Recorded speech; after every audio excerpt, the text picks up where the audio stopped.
বিসমিল্লাহির রহমানির রহিম। আসসালামু আলাইকুম। আজকে আমরা আলোচনা করব অ্যাক্টিভ থেকে প্যাসিভ ভয়েসের ইন্টারোগেটিভ ফরম্যাটটা নিয়ে। এর আগে আমরা অ্যাক্টিভ থেকে প্যাসিভ ভয়েস শিখেছি এবং ইম্পারেটিভ সেন্টেন্সটা নিয়েও শিখেছি। এখন আমরা দেখব ইন্টারোগেটিভ সেন্টেন্সে এটা কিভাবে হয় সেটা নিয়ে আমাদের আজকে আলোচনা।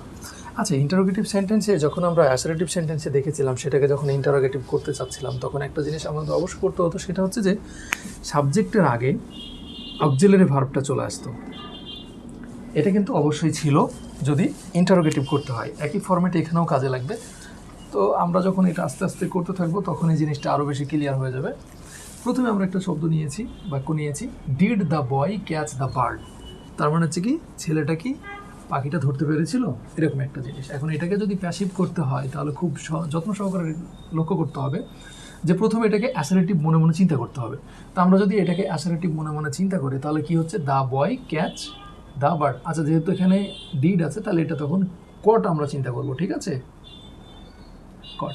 এখন এটাকে যদি আমরা কনভার্ট করি তাহলে the bird was caught by the boy, right? এটা সাধারণত একটা অ্যাসারেটিভ সেন্টেন্সে আছে, এই জন্য আমরা শেষে ফুল স্টপ দিয়েছি।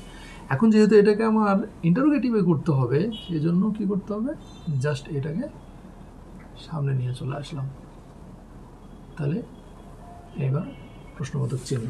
ওকে, তাহলে কি হলো, was the bird caught by the boy, হয়ে গেল আমাদের এটার ইন্টারোগেটিভ ভয়েস চেঞ্জ। ঠিক আছে, এবার দেখবো ক্যান ইউ ডু ইট। এটাকে মনে মনে চিন্তা করে নিলাম, ইউ ক্যান ডু ইট।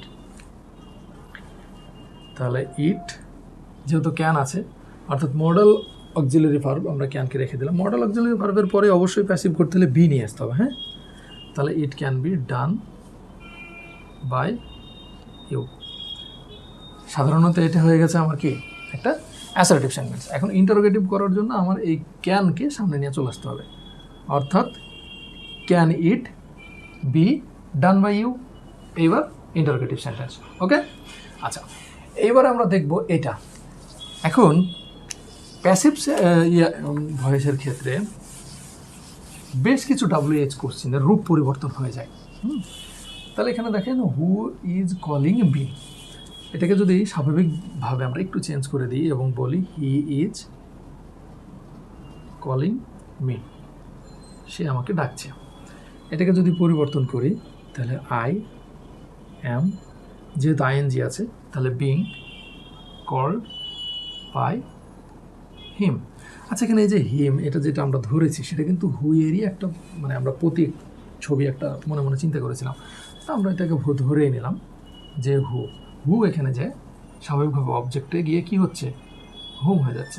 তা আমরা এবার কী করবো, ইন্টারোগেটিভ করার জন্য এই বাই হুমটা, যেহেতু WH কোশ্চেনটাকে আমরা আগে নিয়ে চলে আসবো, এটাই নিয়ম।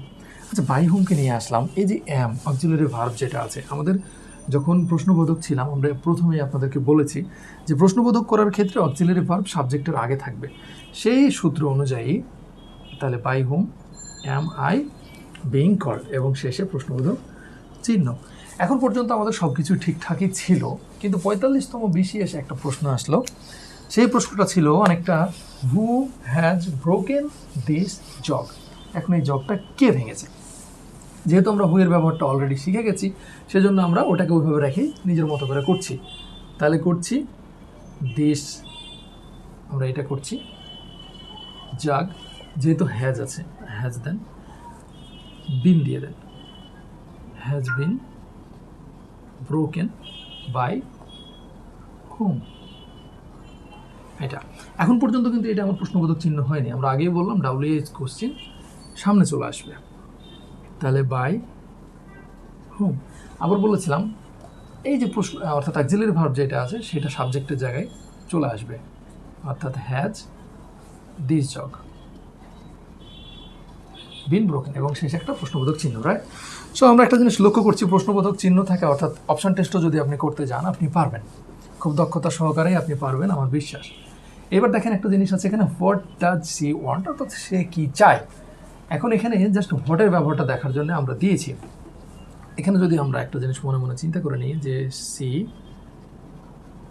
ওয়ান্টস ইট, সে এটা চায়, তাহলে এটাকে কনভার্ট করার জন্য it is wanted by her, কিন্তু এখানে কি ছিল, হট টাচ। এখন মোটামুটি সব কিছু ঠিক আছে, আমার ইটের জায়গাটা আমরা অতিরিক্তভাবে ইটটা নিয়েছি। মূলত ইটের জায়গায় থাকার কথা ছিল কি ভাট, ডাজ দেওয়ার কোনো দরকার নেই, কারণ তারা প্রশ্নবোধক করার জন্য ডাজটা নিয়ে এসেছে। এখন দেখেন মোটামুটি সেন্টেন্সটা ওকে। হ্যাঁ, এখন তাহলে বলবেন যে এই ইজ কেন সাবজেক্টের আগে আসলো না?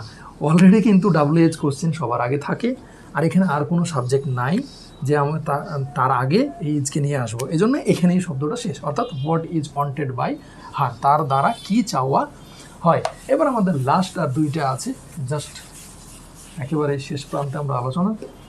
এখানে বলছে whose poem do you like, কার কবিতা তুমি বেশি পছন্দ করো বা কার কবিতা তুমি পছন্দ করো। তাহলে এখন সহজ করে যদি এটাকে আমরা বলতে চাই যে ইউ লাইক ইট, তাহলে it is liked by you. এখন পর্যন্ত এটা অ্যাসারেটিভ আছে, কিন্তু এই যে ইট যেটা আছে, এই ইটটা তো আসলে ছিল কি hot touch, sorry whose poem, right? এখন তাহলে এটাকে আমরা করলাম কি WHO হুজ পোয়েম, প্রশ্নবোধক চিহ্ন করে দিলাম।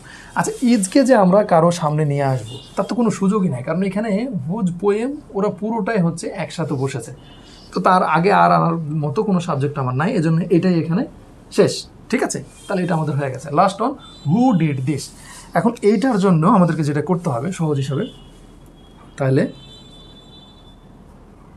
দিস আগে আমরা নিয়ে নিলাম, হু ডিড দিস, আপনি বাই হুম দিতে পারবেন, বা আপনি এখানে মনে মনে চিন্তা করেন হি ডিড দিস, চিন্তা করেন মনে মনে। তাহলে এখানে আমরা বলবো দিস, ডিড আছে যেহেতু ওয়াজ, দিস ওয়াজ ডান বাই, এবার এখানে হু আছে, আপনি সরাসরি হোম দিয়ে দেন, হোম।